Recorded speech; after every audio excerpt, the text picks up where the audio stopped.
we walk into court, we sit down, we get sworn in, I take it. Walk me through the step by step, what happens. Well, this is in California, so I'm going to go with what I experience in California. But in California, on a typical hearing date, you're going to get a time. Oftentimes it's, some morning calendar. You'll maybe be on the 8:30 calendar. So you need to be at the court at 8:30. You arrive, you go through the metal detectors, you show up in your courtroom.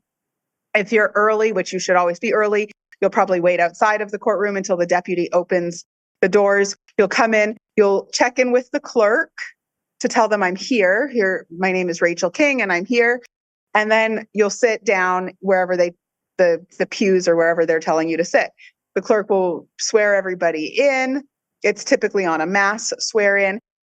And where I think a lot of people misunderstand is that 8:30 calendar, it's not just your case. It's a whole bunch of cases. You still have to be there on time, but you're just going to wait and wait and wait until the court gets to your case. You could be the first case that's called, or you could be right before lunch.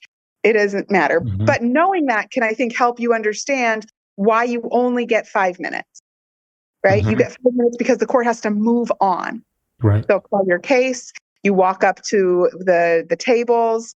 You sit. Oftentimes there's some label where you sit. So you sit down there.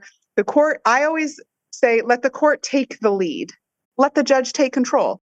Let them say who they want to speak first. They'll often say, as an attorney, they say, Ms. King, will you make your appearance?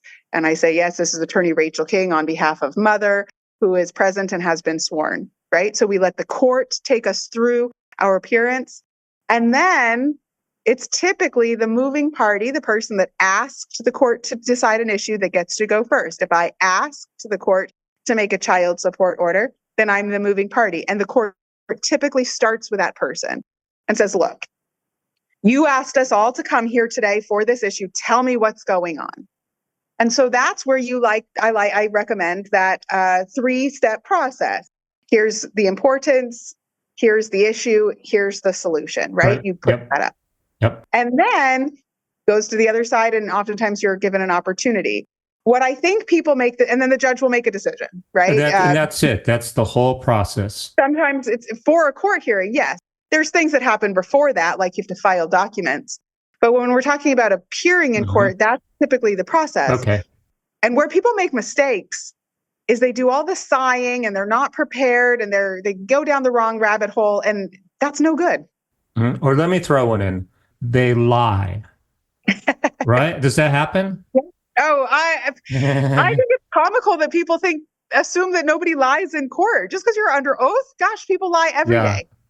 You know what I say, though? I say you, especially in family law, you know the other person is going to lie.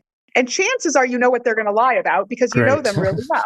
Okay. So if you can walk in anticipating the lie and anticipating how you're going to either prove the lie or address the lie, I think you're a whole lot better off. Just say what you need to say, right? Nothing more.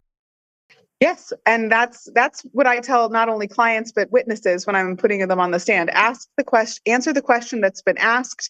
If it's not enough, then allow the judge or another attorney to ask the next follow-up question. 1, it delays time if you over answer. 2, it can tick off a judge. If they ask you a yes or no question, like, did you get a DUI last week? Yes or no? No, I didn't. Or yes, and then not, but it was the police was corrupt and shut up. Nobody wants to know. And then the worst reason, though, which I think you're getting to, is you might say something super incriminating that nobody even knew about. Right. And you decided to overtalk. And now it's like, wait, you drink beer at 9 a.m. or you send your kids to the store? Or even something that's not that disparaging, but for whatever reason, the judge, they're still human, the judge.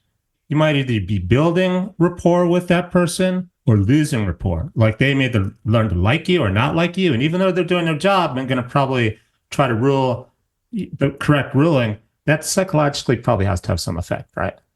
And you know what I tell people is how we hear the evidence, like how I hear the evidence would be different than how you heard the evidence, which would be different than every person in the courtroom. And so it's really difficult to understand how the judge is interpreting that evidence.